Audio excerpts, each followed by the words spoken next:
முருங்கைக்காய் பொறுமா போட போகிறோங்க. இந்த பொரியரிசி வறுத்து வச்சுருக்குறோம். புழுங்கல் அரிசியில் மஞ்சள், மிளகு, சீரகம், சோம்பு, மல்லி எல்லாம் வறுத்து வச்சுருக்குறோம். முருங்கைக்காய் வெட்டி வச்சுருக்கோம். கொஞ்சம் சின்ன வெங்காயம், பச்சை மிளகாய், கருவேப்பிலை எல்லாம் எடுத்து வச்சுருக்குறோம். கடுகு, ஜீரகம், சோம்பு எல்லாம் போட்டு தாளிச்சாச்சுங்க. கருவேப்பிலை ரொம்ப வதக்கணும்னு தேவையில்லை. காலையில் அதிலே போட்டுருணுங்க.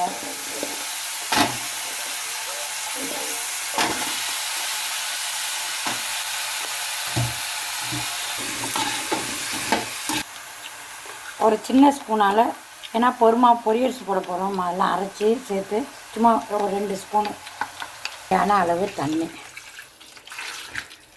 வெந்துருச்சு. பூ போல் வெந்துருச்சு. இப்போ பொரியரிசி போட போகிறோம் பாருங்க.